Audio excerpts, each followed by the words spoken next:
This is the GEB 2015 case study for the Warrington Welcome Freshman Ethics case. I'm Caroline Gordon. I'm a freshman at UF pursuing a degree in finance. I'm Christian Ibarvia. I'm a freshman at UF pursuing a degree in finance. Hi, I'm Hugh. I'm also a freshman pursuing finance at UF.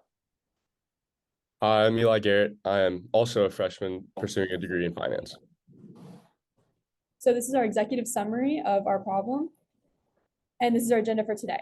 So we'll first go over the main points and relevant information to this case, the issue at hand that the team was tasked to solve and the expectations, the most relevant approach to addressing the problem, and the implementation and preparation of the solution. So tracking is a method used by many secondary schools to group students according to their perceived ability, IQ, or achievement levels. Students are placed in high, middle, or low tracks in an effort to provide them with a level of curriculum and instruction that is appropriate to their needs. After going through the case analysis, we identified a couple key points that led us to our overall problem, such as tracking allows students to be put on educational paths that allow for more individualized instruction and support. Tracking can perpetuate class and racial inequalities and can set inaccurate expectations. And tracking can limit mobility within the educational ranks and provides unfair advantages in certain situations. This led us to realize that how should schools approach tracking methods in secondary education? As for our client background, it's the school district, which is a defined administrative region responsible for managing and overseeing, where its clients and consumers are students, and they expect a quality education environment. Its goals are for academic excellence and college and career readiness, and the demographics that it faces relevant to this problem are socioeconomic status and racial and ethnic composition.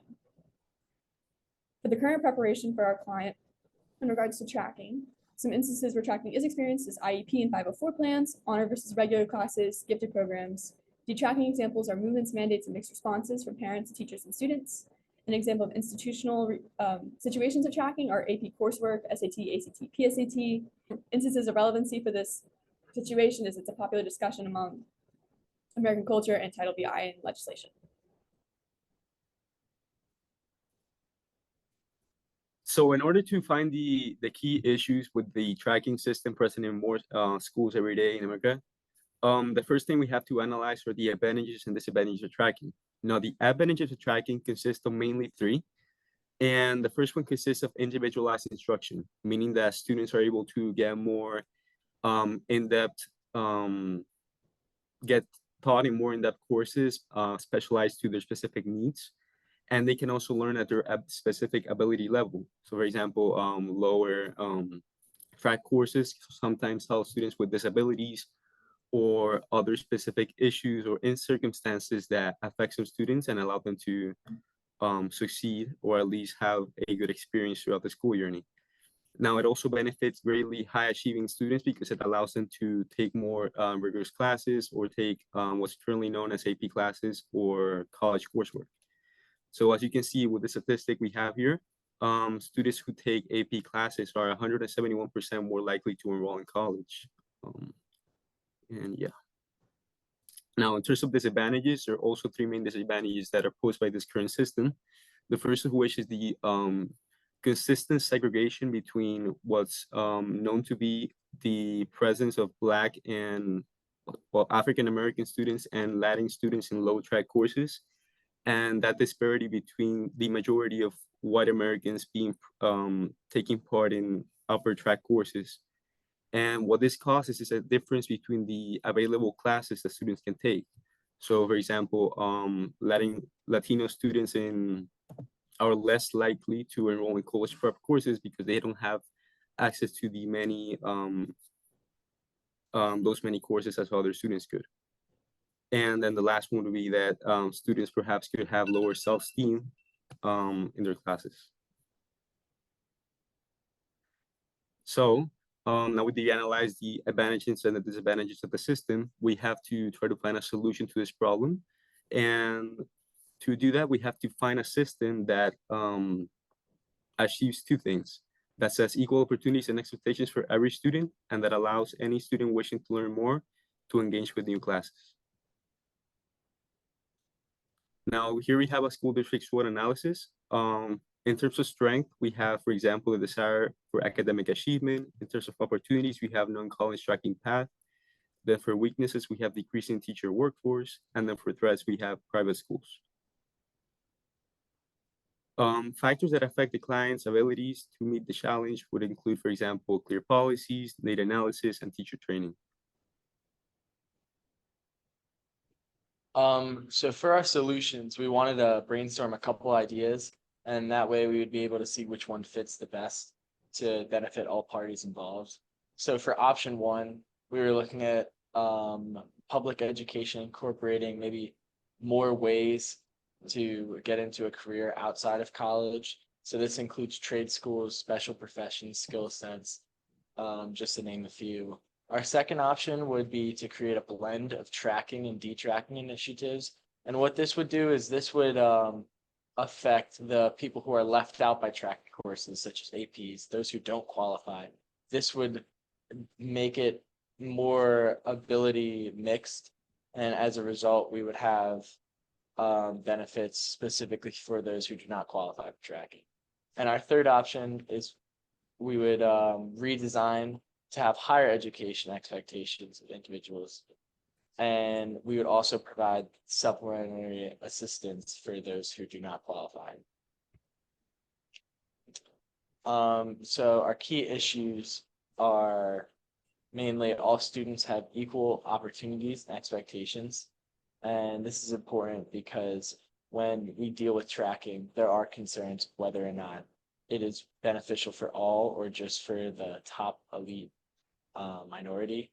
And for the second issue, it's that any student who wishes to learn can engage with newer, harder classes. And this is an issue that we find does come with tracking courses traditionally. So the criteria to make this feasible for schools nationwide is that it has to be realistic and plausible. And as such, this would mean an execution plan can be made and incorporated within a reasonable amount of time. Our second criteria is that it would have to be affordable and achievable to the majority of school districts. That way it could benefit the most people possible. So when we look at that criteria and we look at the three options that we've given, we found that option one covers all of the bases, whereas option two and option three leave some things that we are looking for out of the equation.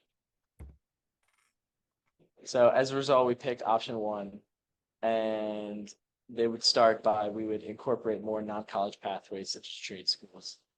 The framework would include providing pathways to trade school and reducing the stigma behind not getting a degree, because students who do not get degrees and pursue trade schools end up making $72,000 annually on average, which is more than their four-year counterparts who do not qualify for AP or tracking courses. In conclusion, low-performing students would be better off with accessibility to trade schools rather than forcing them to pursue college degrees that they might not achieve. So now we're going to go into the recommended solution a little bit more. We decided that the public education incorporates that we need to incorporate more non-college pathways. Again, like we said, this includes trade schools and paths like that. Our execution and the way we're going to implement this is by having effective assessment and planning, curriculum development and pathway creation, resource allocation and support, and engaging students, teachers, and parents. We'll go into risk mitigation a little bit more in a bit, but we need to manage any risks that might occur during the implementation phase. We can't let anything go wrong and hurt our stakeholders. And the evaluation comes after the risk mitigation. We're going to assess the positives and negatives of the solution and make sure that this was a beneficial outcome for everyone, and that includes students, teachers, and parents, and any other stakeholder. For risk mitigation, our first risk that we might see is financing all additional support for and teachers. This could possibly make the school district go bankrupt and the cost of school more expensive. And the ways that we can go into this and mitigate this is by hosting more fundraisers, raise government funding, and give benefits to donors. The next thing we have is data privacy and security.